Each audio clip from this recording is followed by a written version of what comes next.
Hey guys, welcome back to the channel. Remember the last episode where I told you we were waiting on parts to be delivered? Well, check this out. We definitely got quite a few parts delivered, to say the least. Now, some of this is just, these are spare parts. Obviously I ordered a spare chain and some links and whatnot, but a lot of this stuff I'm not going to film because the majority of it is going to be figuring out routing of wires and what wire does this and what wire does that. But some of the stuff I will film. I think the first thing I'm going to do is get these charging coils installed, and then we can kind of go from there. I've also got some brake switches that have to go in. There's a whole bunch of stuff here. I did manage to find a really nice battery tender that works with Life PO4 batteries, and it should fit on the top of the Pelican case right there. So that was a pretty neat find. They're 60 bucks. I'm gonna leave links in the description to most of this stuff. What can I tell you here? There's a Tusk wiring harness, which is made for just a bare frame motorcycle, and there's a horn relay, a couple of motorcycle switches.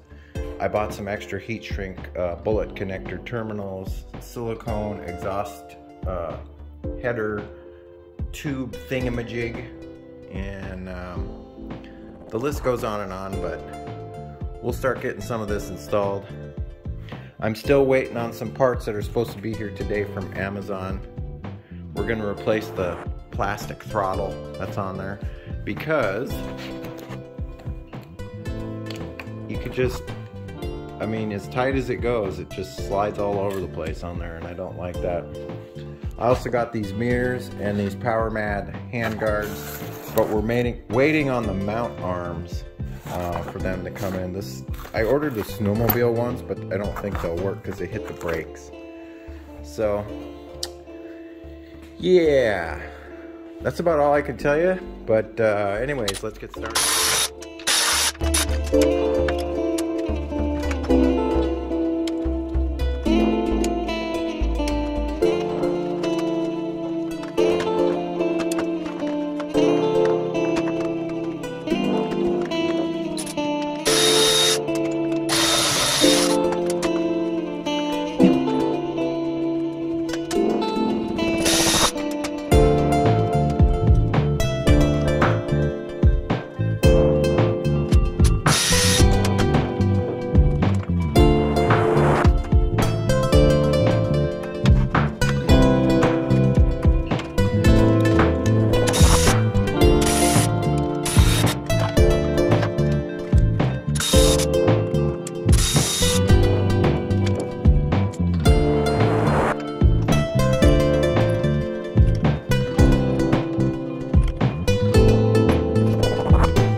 moving right along, but I've been out here for quite some time now, so this is the first time I've ever wired a motorcycle of sorts, so I'm learning as I go.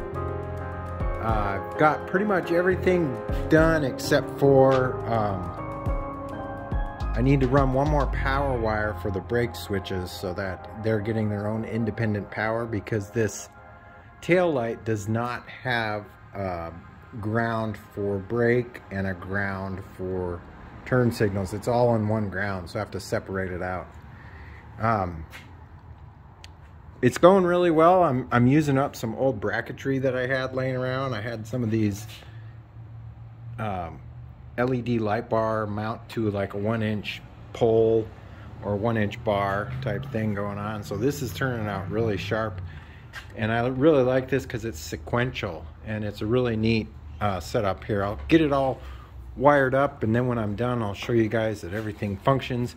I still have to bleed the brakes, but the brake switches that I ordered, they were 10 millimeter by 1.25. They did work, and these are like $9. I'm gonna leave links in the description for all this stuff so you guys can kind of get an idea if you're working on one of these, and it's a good reference for myself if I go back and watch this video. But yeah, moving right along.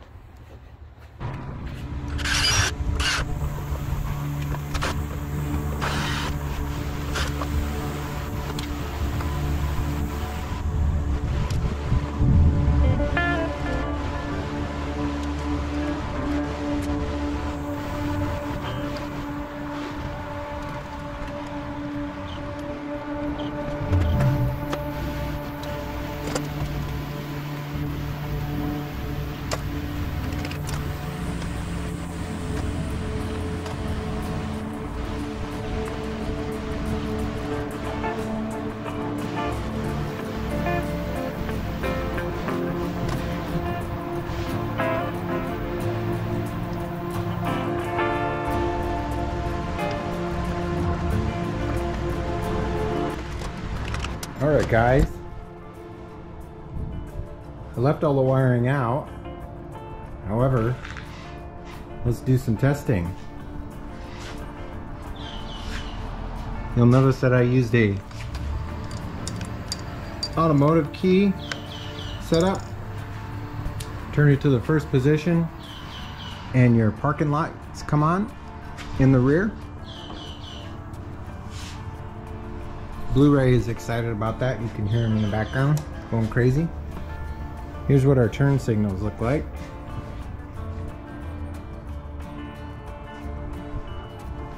And in the front,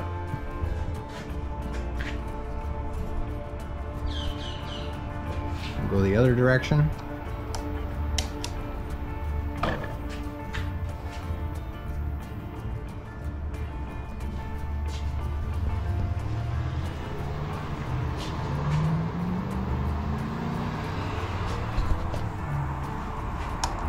Got a horn.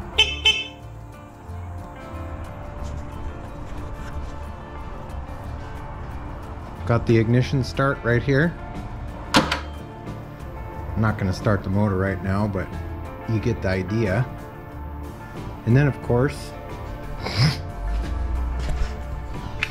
let me show you. This one took me a while to figure out. The wiring is reversed from what you would think it would be. Those pressure switches do work, but you're gonna have to bleed your brakes after you put them in. I had to bleed the brakes on the rear just to get this one to work, but they do work. Oh, what else? I wired the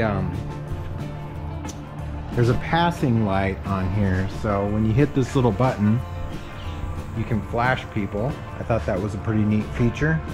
Also, we've got low beam and then high beam, so that's kind of nifty. I'm gonna clean up the wiring here and then kind of put everything back together, clean up this mess. Alright guys, we got everything put back together. There's a little bit of smoke coming off of this silicone fiberglass header wrap thing. It came with 5 feet, and I only ended up using maybe 2 feet. But it's nice. It's tucked up in there and it runs the full length. I've never seen anybody run their exhaust this way on one of these, which is why I did it that way. Something different. Got the handlebar controls all mounted up, looking nice. I bled the brakes. Got brakes, both brake lights, both front and back now. Works great. He's looking pretty sharp. But I'm out of steam for today. It is currently 17:32 and I've been out here for 12 hours now monkeying around with this thing. So I'm gonna head in and edit this footage for you guys. You're gonna wanna stay tuned for tomorrow's episode. We're gonna be mounting the hand guards and mirrors, and they're the Power Mad ones. I got a new aluminum throttle. Quarter turn, we'll be putting that in. And of course the 5 watt solar battery charger from Battery Tender. Things are coming along really nice on this tiny little project and this small series that we have going on. If you guys like this video, give me a thumbs up. If you're not subscribed yet, I'd love to have you as a subscriber. But as always, you're going to want to stay tuned. We got some Adventures with Abel episode coming up. And of course, we still have to test Rusty this coming winter. So there's going to be quite a bit of that craziness coming up. But other than that, I hope you guys are staying safe, taking care of each other. And as always, I'll catch you next time. See you later. Bye-bye.